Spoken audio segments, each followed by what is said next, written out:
Subscribe to our YouTube channel and press the bell icon to get the latest updates. Hello everybody, welcome to Daily News Simplified, an answer to what, why and how of newspaper reading. Today we shall be analyzing the Hindu newspaper dated 28th of September 2021 of the New Delhi edition. The topics to be discussed today have been presented on the screen. Time-stamping for the same has been provided in the description box below. Let us begin our today's discussion.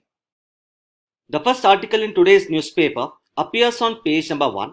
The article is titled as Prime Minister launches the health ID for every citizen. This article shall be important from the perspective of GS paper 2 governance, particularly under the subsection of issues related to management of health. See, recently Prime Minister Modi has launched the Ayushman Bharat digital mission. Hence, from the perspective of the UPSC prelims examination, one should be aware about various details about the newly launched mission, such as what is the mandate of this particular mission and how this particular mission would benefit the Indian citizens. And as far as the mains examination is concerned, one should be aware about various aspects such as the benefits and challenges with respect to the newly launched mission and how to address these challenges. Now, based upon our discussion, a mains question for the practice here could be: the launch of the Ayushman Bharat digital mission is a revolutionary step in moving towards the universal health coverage in India. Discuss. Further, based upon our discussion, you should be in a position to attempt these 4 prelims questions for the practice. So, before discussing various facets related to the Ayushman Bharat digital mission, let me first discuss the background. See, the National Health Policy 2017 seeks to increase the overall allocation on the healthcare expenditure to at least around 2.5% of India's GDP. Secondly, the healthcare as such can be categorized into 3 different levels, that is the primary care, secondary care and tertiary care. The National Health Policy 2017 seeks to place a much higher emphasis on provision of the primary healthcare. Third and most important aspect here is this particular policy seeks to usher in the universal health coverage. And in order to facilitate that, this policy seeks to focus more upon the adoption of the digital technology. See, the digital technology has proved to be a game changer in provision of various services, and it has been able to usher in good governance. Now, take for instance, in the field of banking and finance, the UPI, that is Unified Payment Interface, has revolutionized the digital payments and it has ushered in the financial inclusion. Similarly, in the field of governance, the Government of India has adopted the JAM Trinity platform, that is Jandan Aadhaar Mobile, in order to provide for the direct benefits transfer of various subsidies to the identified beneficiaries. Similarly, in the field of healthcare, the government has launched e-Sanjeevani, which is basically a project for ushering in telemedicine in the field of healthcare. To deal with the COVID-19 pandemic, the government of India had launched Arogya Setu app. Later on, in order to provide for a vaccination for the COVID-19, we have launched the CoWIN platform. So undoubtedly, the digital technology can play a very important role in bringing about the universal health coverage. It can address various infrastructural gaps and help us provide much better healthcare services to the Indian citizens. So, based upon the potential of the digital technology, the Niti Aayog came up with a consultation paper. In this consultation paper, the Niti Aayog argued for providing a unique digital ID to each and every Indian citizen. So, based upon this particular proposal put forward by Niti Aayog, on August 15, 2020, that is last year, Prime Minister Modi launched the National Digital Health Mission. But so far, this particular mission was implemented in a pilot mode. That is, it was implemented in an experimental mode in almost around 6 union territories across India. Some of these union territories include Puducherry, Chandigarh and so on. So based upon the experiences that we have learned after the launch of the pilot mode, after learning various strengths and weaknesses, now the government of India has decided to launch the new scheme on a full-fledged scale at an all India level. So from the perspective of this particular scheme, You should basically understand the various facets as to how it is going to benefit the individuals, how is it going to benefit the healthcare providers, and who is going to implement this scheme. So the Ayushman Bharat Digital Health Mission has basically three components, that is Digital Health ID, the Healthcare Professionals Registry, and a Health Facilities Registry. Let us look into these aspects one by one, starting with the Digital Health ID. See, under this particular mission, each and every Indian citizen will be allocated with a 14-digit unique health ID. So just like how we get the 12-digit Aadhaar ID, all the Indian citizens will be given a 14-digit unique digital ID. This digital ID can be created by the individuals by giving their personal details such as the name, mobile number, or the Aadhaar. Now, this digital ID will capture all the health records of an individual. So, if an individual has taken multiple lab tests in past, if he has visited doctors in the past, if he is suffering from any previous illness, or presently if he is suffering from any illness, if he has undergone any kind of surgeries in the past, the medicines he is taking. So all of these healthcare details related to a particular person will be captured through this digital ID. Enrollment under this particular scheme is completely free of cost as well as voluntary. So please do understand here that there is no mandatory enrollment of the Indian citizens under this particular scheme. So it is up to the Indian citizens whether they would want to enroll under this particular mission or not. But it is expected that by enrolling under this particular scheme, the individuals will be able to get a number of benefits, and hence a large number of people are expected to enroll under the newly launched mission. The second component is the component of the healthcare professionals registry. See, as of now, we do not have a centralized database of all the medical professionals. So we do not have the centralized database of medical professionals such as doctors, nurses, ASHA workers, the medical professionals who are practicing the traditional medicine, that is Ayush. So we do not have a centralized database of all of these medical professionals. So what we are doing under the digital health mission is we are going to create a centralized database of all of these medical professionals. Once these medical professionals enroll themselves under this particular mission, each of these medical professionals will be given a unique ID. So just like how we are giving a unique ID to the Indian citizens, these medical professionals will also be given a unique ID. See, right now in the field of healthcare, there's a lot of information asymmetry, which was actually highlighted by the last year's economic survey. For example, if you need to go to a particular doctor, most of us would not know his educational qualifications. Most of us would also be not be knowing whether he is a licensed medical professional or not, whether he is being registered with the government or not. So all of these details people would not know.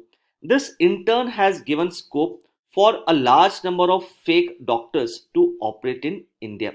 So the idea here is when healthcare professionals are getting registered under this particular centralized database, we will cross verify their license, we will cross verify whether they are registered, we will cross verify their qualifications, and based upon all of these aspects, we will assign them a unique ID. So this is in turn going to give a lot of choice to the people, and at the same time it is also going to reduce the information asymmetry.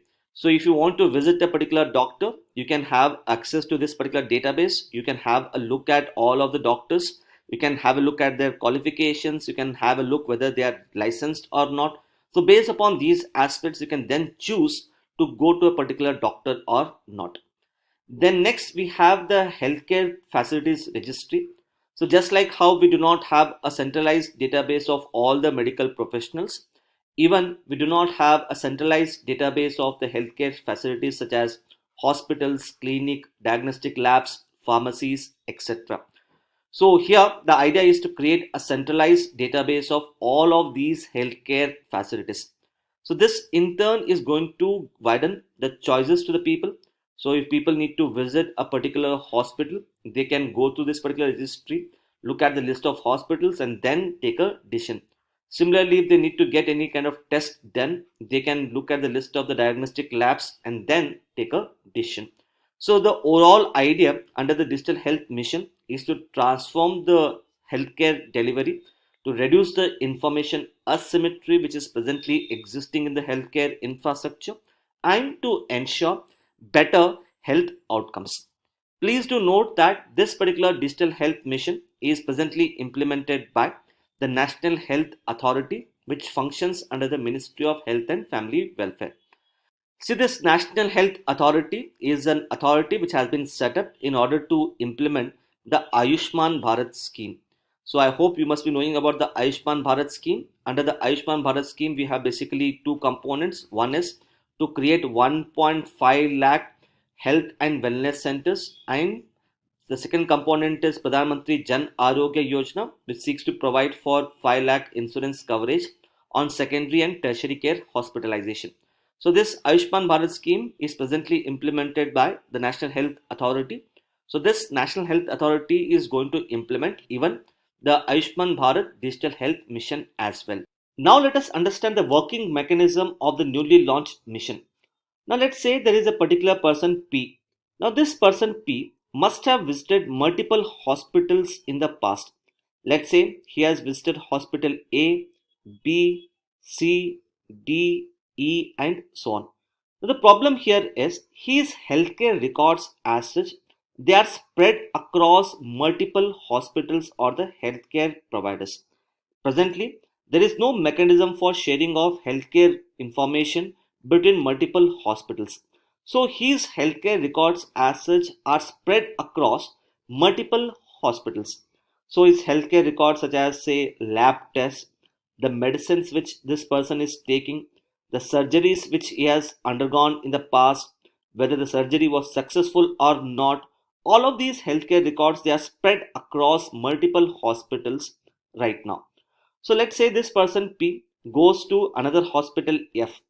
So the doctor in hospital F will not be able to have access to all of his health records, that is the previous health records, because this information is spread across multiple hospitals. So what the doctor would do here is the doctor would once again recommend for certain lab tests, once again he'll recommend for certain medicines, once again he'll think of the best course of treatment for his disease and so on. Now this is actually more of very time consuming exercise. More importantly, here the persons would also be required to spend additional money, let's say for undergoing the lab test. The same lab test they may have undergone in the previous hospitals.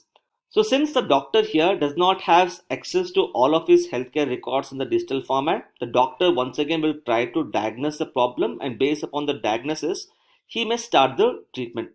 The only alternative here is this person P has to provide all of his healthcare records in the physical format to the doctor. But once again, a large number of people do not maintain their health records in the physical format. So because of which it becomes extremely difficult for the doctor to diagnose the problem and to start the treatment. So Dr. D, in the absence of a centralized healthcare records, the Dr. D will carry out the lab test, he'll think of the medicines which has to be given to patient, then he will start the treatment. So this can lead to a lot of delay in starting the treatment. And in some of the cases, this can even become life threatening. Ideally, what should happen is when this person P goes to any other hospital across India, all of his previous health records should be available to the doctor in that particular hospital. So we need to provide for a mechanism where there is a sharing of information between the multiple hospitals. So here under the Ayushman Bharat Digital Health Mission, a person can book an appointment with a doctor. He can physically visit the doctor, or he can take an appointment through a telemedicine. So when this person takes an appointment with a doctor, this person can give his consent to the doctor to have a look at his health records, for which this person would have to give his digital health ID, the unique digital ID. This will be shared with the doctor with the consent of an individual. So based upon the consent of an individual, the doctor would be able to have access to all of his health records in a single place. So to explain to you in layman terms, it is just like sharing a Google Doc. So let's say if you are sharing the Google Doc with another persons, all those persons will be able to view the contents of that Google Doc. Similar to that, You would be in a control of this healthcare records through the digital ID. And if you give a consent to a doctor or a hospital to have a look at your digital health records, only then the hospital or a doctor can have a look at your digital health records.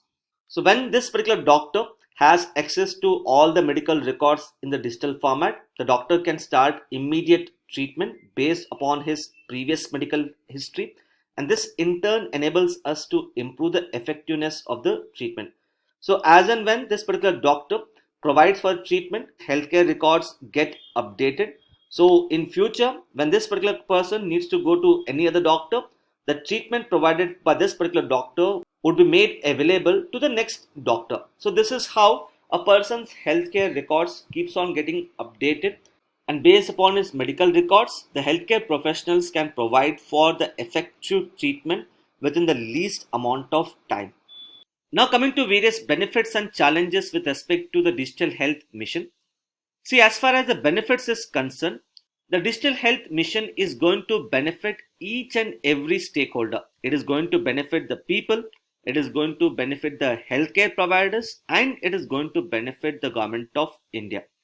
See, as far as the people is concerned, as I discussed before, presently, we do not have a mechanism for sharing healthcare related information across the different hospitals. So once this particular mission is launched, we would be able to ensure a seamless flow of healthcare related information across the healthcare providers. This in turn will enable the doctors to provide for the immediate treatment based upon the previous medical history of a person. So this will enable the doctors to provide for the continuum of care right from the primary level to till the tertiary level. And most important part here is it will also help us reduce the out-of-pocket expenditure on the lab test, which may be repeatedly carried out in the absence of a consolidated health records. So right now, if you look at the healthcare expenditure, it is incurred by the government as well as people themselves. So whatever expenditure is incurred by the people on healthcare, we call it as a out-of-pocket expenditure. Now the problem in case of India is this out-of-pocket expenditure on health is as high as 65%, whereas the government expenditure on health is hardly the remaining 35%. So out of every 100 rupees spent in India on healthcare, 65 rupees is spent by the people themselves. So the higher out-of-pocket expenditure is in turn responsible for pulling back a large number of people below the poverty line. So the newly launched digital health mission will help the out-of-pocket expenditure of the people, and this will drastically improve the healthcare delivery. As far as the healthcare providers is concerned, as I discussed before, presently we do not have a centralized database of all the healthcare providers. So through this particular mission, we'll ensure that only the licensed and registered medical practitioners are registered on this particular platform. This will give a much greater choice to the people, and this will help us weed out the fake medical professionals. Apart from that, presently there is huge shortage of medical staff, particularly in rural and remote areas. So the newly launched digital health mission will help us effectively utilize the healthcare providers by leveraging the telemedicine. So as far as the government is concerned, it will facilitate the evidence-based policy making. See, evidence-based policy making basically means that when government makes policies, the policies must be based upon evidences. The policies must be based upon the study of facts and figures. So when we launch the digital health mission, the government will have access to the health records of all the individuals. So by going to the health records of all the individuals, the government can come up with certain evidences. The government can study certain facts and figures based upon which the government can involve itself in evidence-based policy making.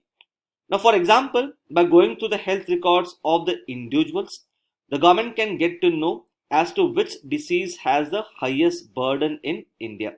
So accordingly, in order to counter such a disease or to prevent such a disease, the government can allocate more amount of money. The government can allocate more number of healthcare professionals to counter such a disease. Secondly, by going to the health records of the individuals, the government can identify the emerging health threats. So even before these health threats become much bigger, the government can take certain preventive action.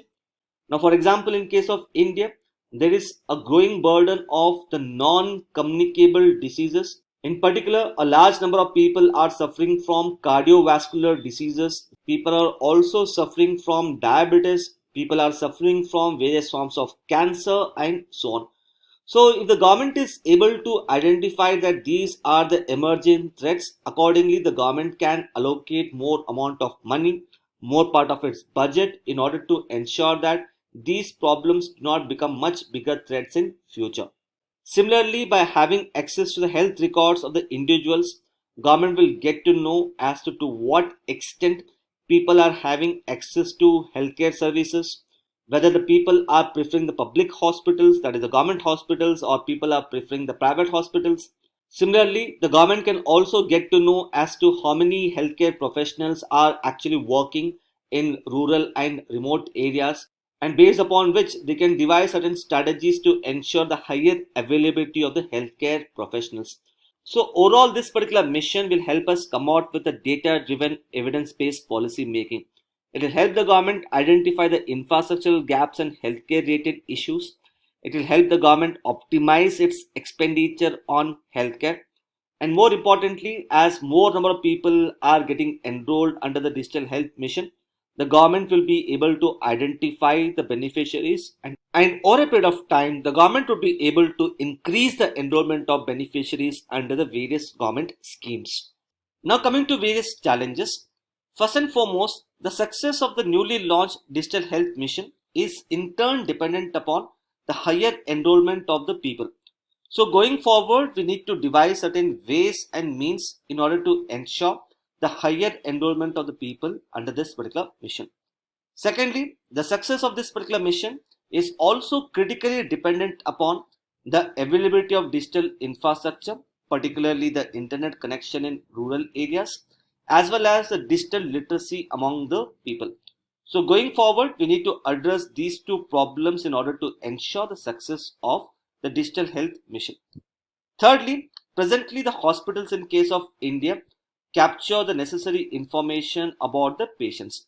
But the problem here is the information which is captured by one hospital is completely different from the information which is captured by another hospital. So there is clear absence of standardization as to what kind of information should be captured by a hospital. So because of the fact that different hospitals capture different information from the patients, the databases which have been maintained by the hospitals, they are not interoperable. So we need to ensure that there is a standardization with respect to what information has to be collected from the patients, and this standardization will in turn enable us to ensure that the databases are interoperable.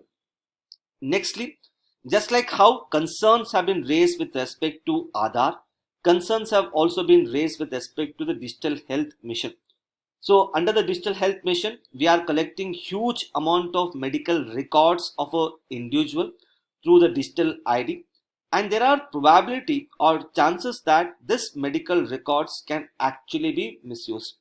For example, let's say you share your medical records with a particular healthcare provider, let's say with a hospital. Now this particular hospital may share your medical records with, say, a pharmaceutical company, or it may share this particular information with an insurance company.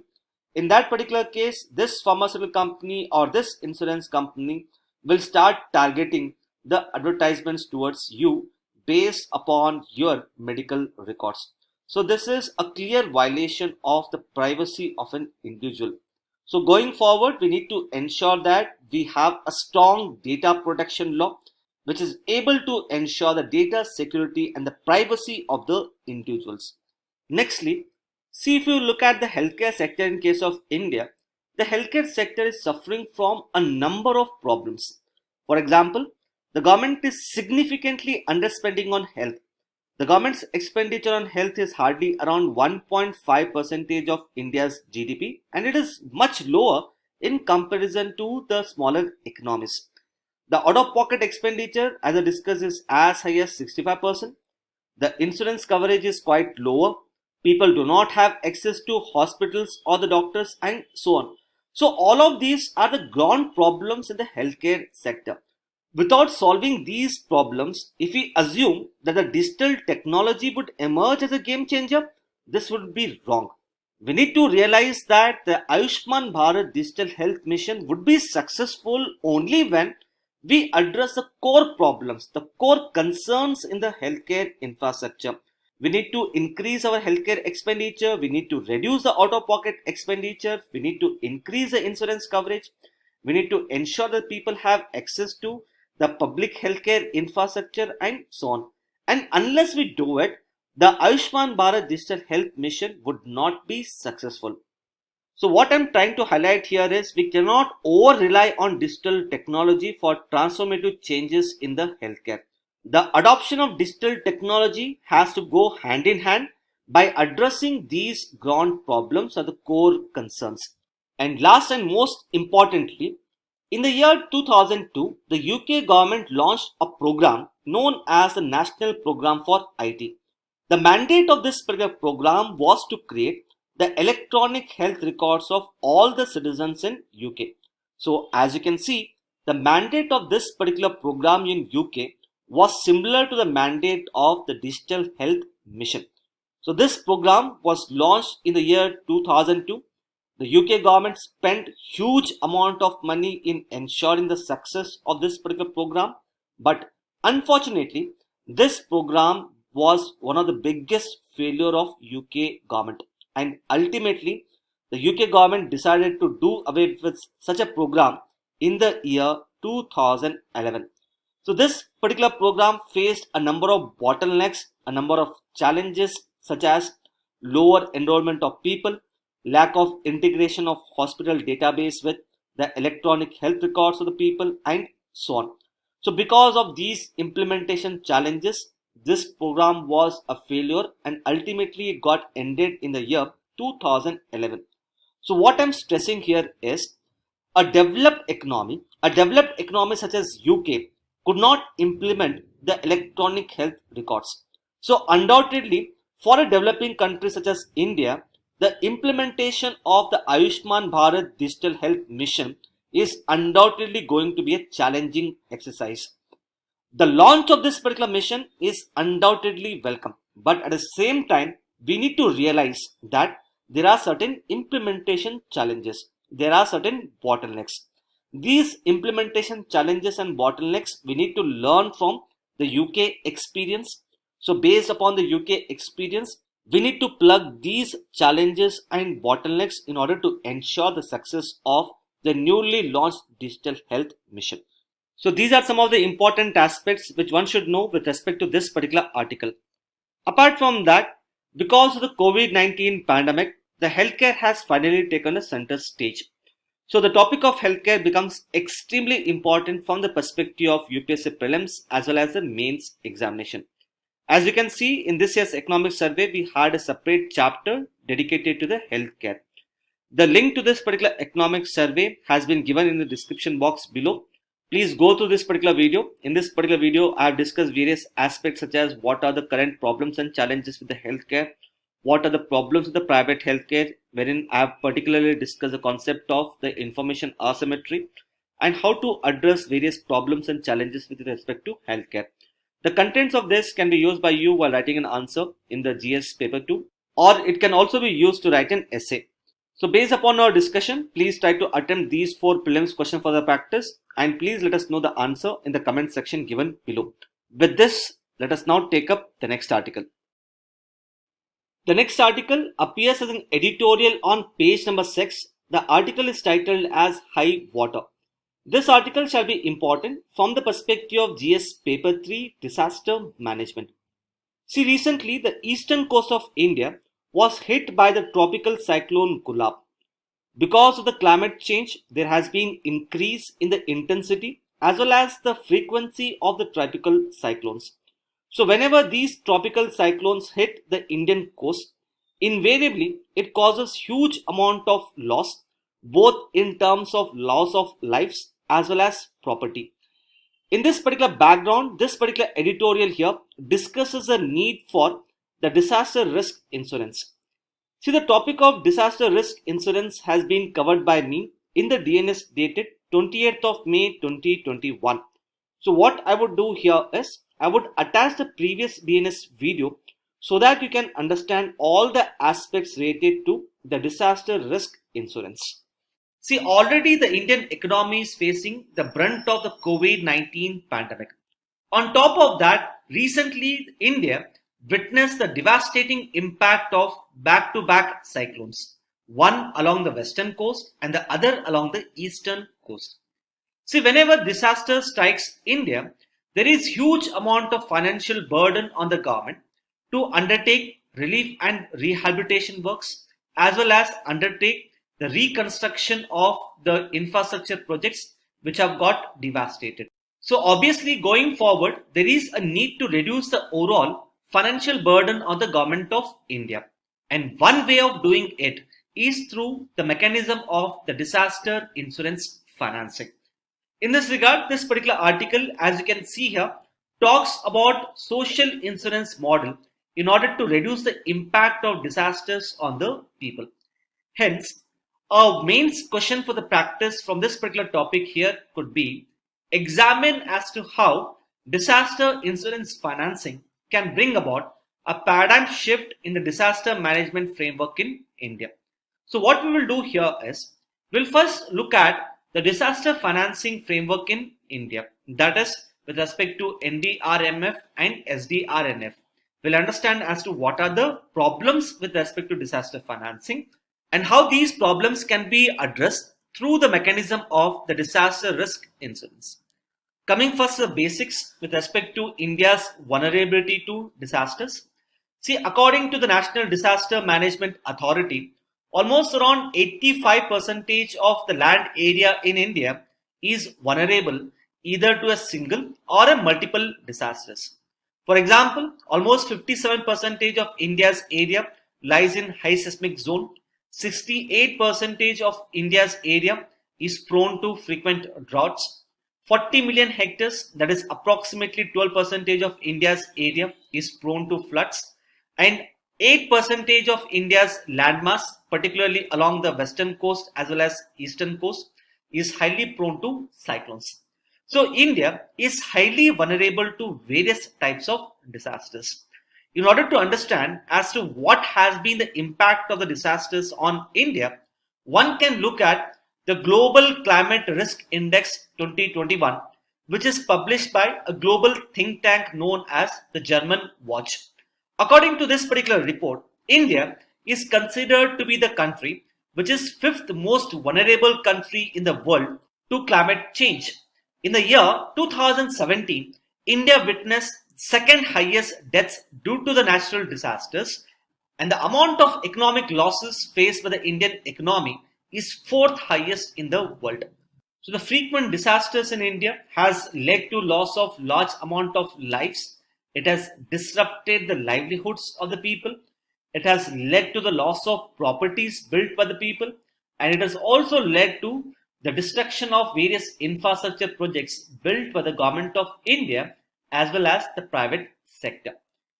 Now, in order to provide for the disaster financing, right now we have the National Disaster Risk Management Fund at the central level and the State Disaster Risk Management Fund at the state level. Now, the National Disaster Management Act 2005 provides for NDRF at the central level and the SDRF at the state level. Usually, the Finance Commission decides as to what should be the total corpus of NDRF and SDRF. Once the total corpus is decided, the center then allocates money for the NDRF. This money is basically allocated by the center through two ways. One, through the budget allocation, and second one is through the imposition of the National Calamity Contingency Duty. This duty is basically a kind of surcharge on excise duty and customs duty on some of the products such as alcohol, cigarettes, petroleum products, and so on. So whenever any entity is paying the excise duty and customs duty on any of these products, in addition to excise duty and customs duty, they would be required to pay additional tax. and that we call it as surcharge. So whatever money the government collects through the National Calamity Contingency Duty is then used for NDRF. As far as the financing mechanism for SDRF is concerned, the financing for SDRF is provided both by center as well as states in a defined proportion. For the general states, the proportion is 75:25. That is 75% of the money is provided by the center and 25% of the money is provided by the respective state government. The proportion for the northeastern and the Himalayan states happens to be 90:10. Now, one of the biggest problem with respect to NDRF and SDRF is that the money lying under these funds can be used only for providing rescue and relief operations. They cannot be used to mitigate the impact of disasters. Now, for example, let's say there is a particular state which is frequently affected by floods. Now, NDRF and SDRF can be used only for providing rescue and relief operations. It cannot be used in order to mitigate the impact of disasters. For example, it cannot be used to create flood embankments which can actually reduce the impact of the floods. Please do note that the Disaster Management Act 2005 actually provides for the setting up of the mitigation funds, but these funds have not been set up. That is why the Finance Commission has recommended the center as well as states to set up the mitigation funds at the respective level. Once these mitigation funds are set up, they would have to merge these funds with the response funds at their respective level. For example, at the center level, NDRF and NDMF should get merged and it should lead to the formation of a new fund known as the National Disaster Management Fund. Similarly, at the state level, we need to set up the State Disaster Response Management Fund. Now, as you can see, 80% of the money under these two funds would have to be used for rescue, relief and rehabilitation works, and remaining 20% of the money can be used for the purpose of mitigation. Now, this particular recommendation given by the 15th Finance Commission has already been accepted by the Government of India, and these two funds have been set up both at the central level as well as state level. Now, in spite of setting up of these two funds, we still have a number of problems with respect to the disaster financing. First one is obviously insufficient funds. See, recently we have faced disasters on a large scale such as the floods in Kerala, Chennai floods and so on. And this has clearly highlighted that the amount of funds which have been provided for is quite insufficient. Secondly, as highlighted before, there is over-reliance on government's funding and there is less amount of emphasis on attracting private sector investment for the disaster management. Thirdly, there is more focus upon providing for rescue, relief and rehabilitation works and less amount of focus on mitigating the impact of disasters. Like as you can see here, even now 80% of the money would have to be provided for rescue, relief and rehabilitation, and remaining only 20% could be used for the purpose of mitigation. So there is over emphasis on relief and rehabilitation and under emphasis on mitigating the impact of disasters. And lastly, so far we have focused less upon bringing about behavioral changes in the people. For example, we are so far not focused upon discouraging the people from building houses in those areas which are highly prone to floods. Similarly, we have not focused much on discouraging people on constructing houses in the areas which are considered to be highly prone to earthquakes. At the same time, we have failed to encourage the people to build disaster resilient infrastructure. So through the mechanism of financial incentives and disincentives, we can actually bring about behavioral changes in the people. This is actually part of the behavioral economics. Anyways, now coming to the disaster risk insurance here. So let's understand as to what exactly is the disaster risk insurance. Now, all of you know that the government has come up with a large number of insurance programs for the benefit of the people. For example, we have a health insurance in the form of Pradhan Mantri Jan Arogya Yojana. We have the crop insurance program in the form of Pradhan Mantri Fasal Bima Yojana. So basically, these kind of insurance schemes and programs reduce the vulnerability of the people to various kinds of risk. In case of health risk, it is Pradhan Mantri Jan Arogya Yojana. In case of agriculture, it is Pradhan Mantri Fasal Bima Yojana. So just like how we have the insurance programs in the field of education, in the field of agriculture, we need to have similar insurance schemes and programs to deal with the disasters. Now, for example, in case of Pradhan Mantri Fasal Bima Yojana, the government pays certain amount of insurance premium to the insurance companies in order to provide protection against any kind of crop loss. So because of any unforeseen circumstances, if the farmers face crop losses, then in that particular case, the insurance companies would come into picture and compensate the loss to the farmers. So when we have an insurance program to cover the risk against the crop loss, why should we not have an insurance program or a scheme to cover the loss arising from the disasters? That is the basic idea behind the disaster risk insurance. Basically, such kind of disaster risk insurance should be made available against all form of disasters, and this should be made applicable for all the entities such as the government, private sector, household sector, etc. For example, the government can take the insurance for the public assets which it has created. For example, the government can take insurance for the roads, railway lines, transmission lines, the infrastructure in ports, and so on. Similarly, the private sector entities which are involved in construction of various infrastructure projects, they should also take insurance to cover the risk against the disasters. The same should be made applicable even for the household sector. Now, with respect to the household sector, as you can see in case of Pradhan Mantri Jan Arogya Yojana, it is the government which is bearing the entire burden of the premium on the health insurance of certain poor and vulnerable sections of Indian society. Similar to that, in case of the disaster risk insurance, the government should bear the entire insurance premium for the poor and vulnerable households. So the working mechanism of this disaster risk insurance is quite simple. We should pay a premium to the insurance company, and we should get insured for losses such as the property damage, business interruption, interruption to the livelihood, disability, loss of lives, etc. So this insurance mechanism would get triggered in the event of disasters. So whenever there is huge loss of livelihoods or the loss of property, the insurance company would pay for the loss, and this in a way would reduce the financial burden on the government of India. So there are a number of benefits associated with the disaster risk insurance. First and foremost, we would be able to provide for timely financial relief and rehabilitation, and hence prevent the people from falling back into poverty.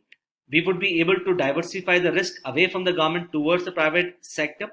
Thirdly, see, in the field of insurance sector, the amount of premium which you are required to pay would depend upon the risk which is involved. Higher the risk, higher the premium.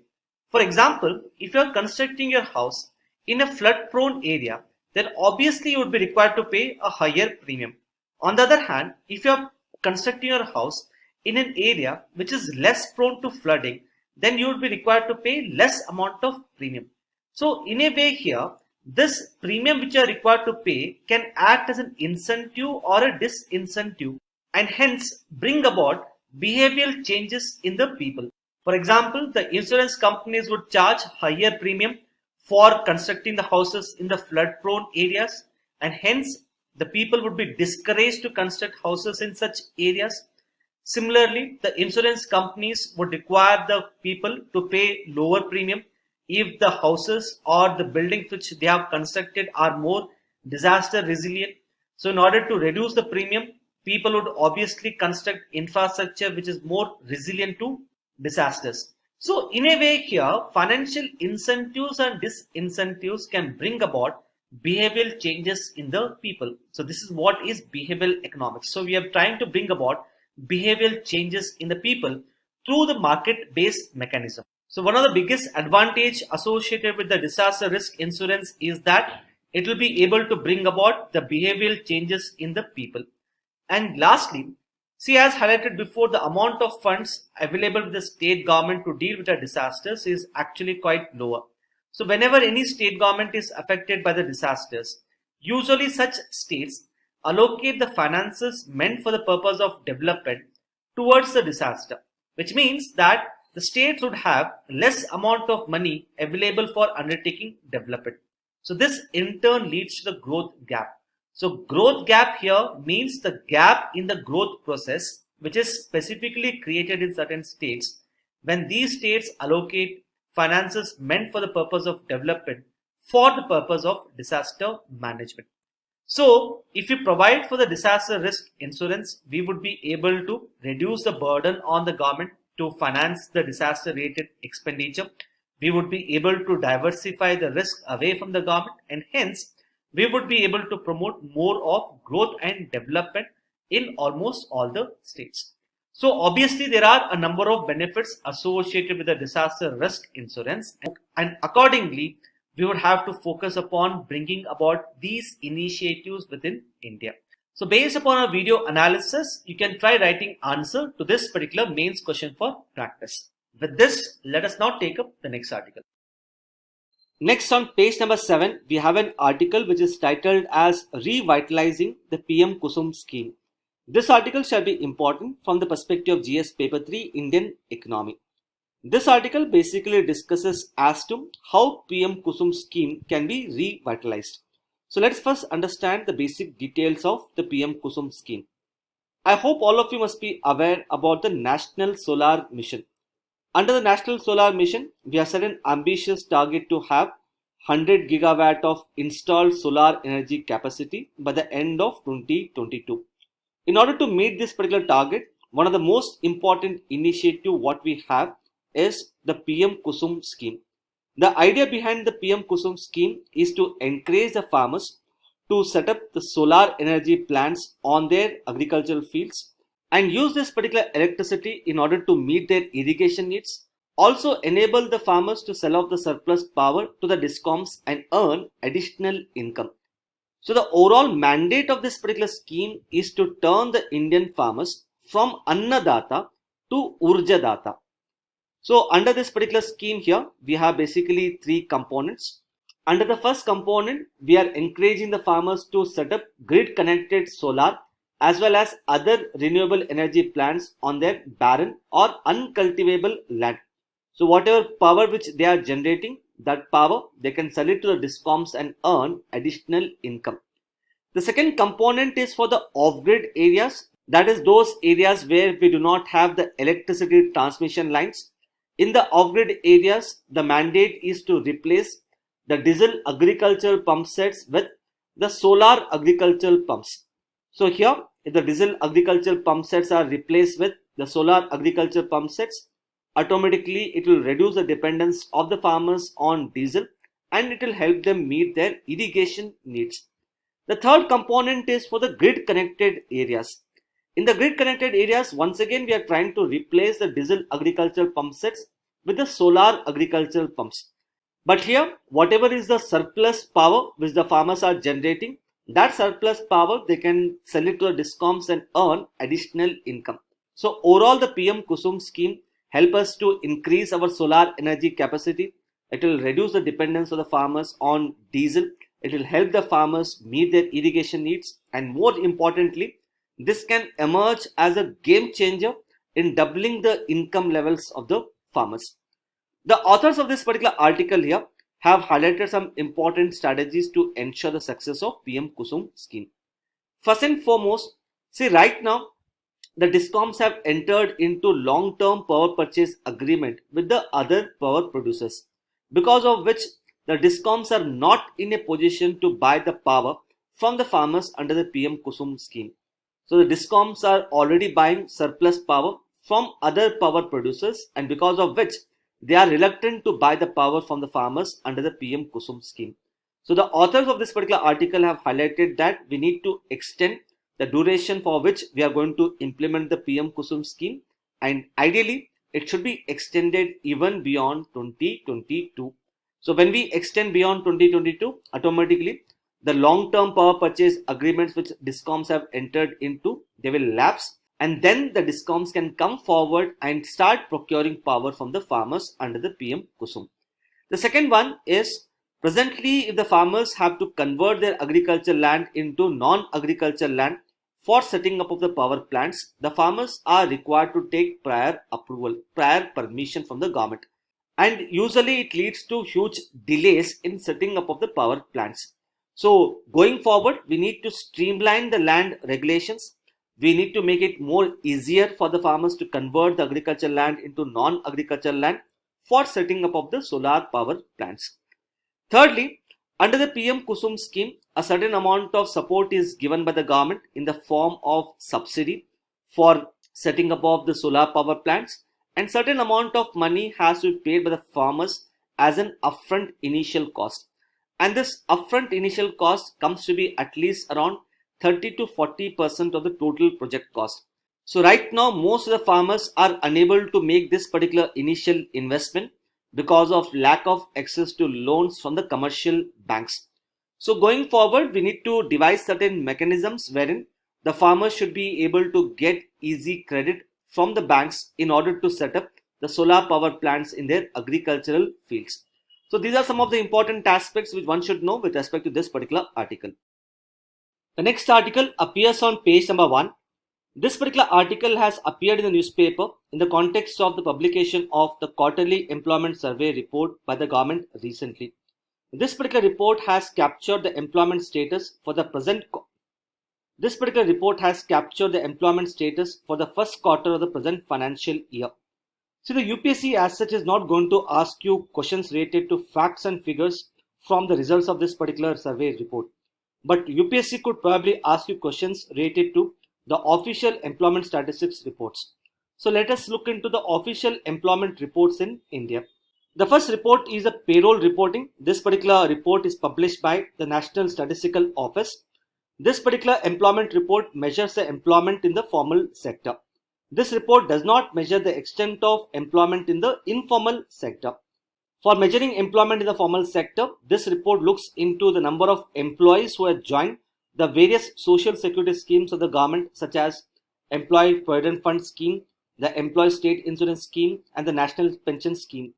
So based upon how many workers have got enrolled in this particular scheme, the payroll reporting measures the extent of employment in the formal sector of the Indian economy. Next, we have the periodic labor force survey report, which is once again published by the National Statistical Office. Earlier, the National Statistical Office used to publish the employment and unemployment survey. These reports were published at a frequency of every 5 years, but we needed the data related to employment at a much lesser frequency, and that is why we have started publishing the periodic labor force survey report. This particular report captures the status of employment in the urban areas on a quarterly basis, and it captures the employment in the rural areas on an annual basis. Next, we have the quarterly employment survey report. This report is published by the Labour Bureau, which functions under the Ministry of Labour and Employment. This report measures the employment situation in selected non-farm industrial sectors. So please note here that this particular report does not capture the employment in the agriculture. So it measures employment in almost around 9 sectors of the economy, such as manufacturing, construction, trade, transport, education, and so on.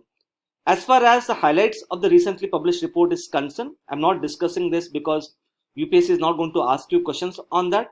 But in case if you want to know the latest results, I have incorporated that in the PDF for your reference. The next article appears on page number 8. The article is titled as DRDO tests the Akash Prime missile.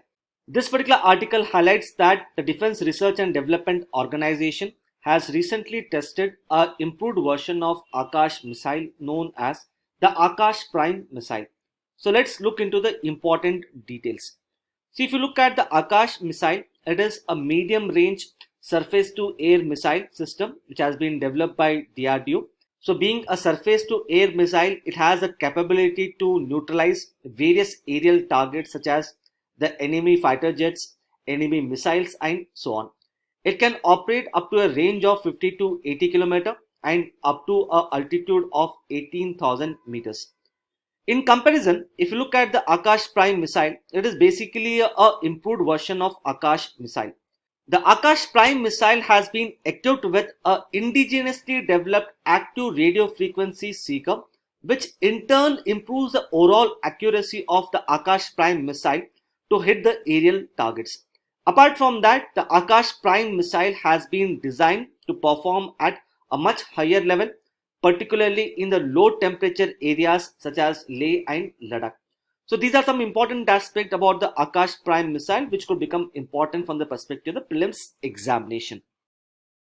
With this, we have come to the end of today's discussion. Let us now have a look at the question for the day. The answer to the question that was asked in yesterday's DNS is option D.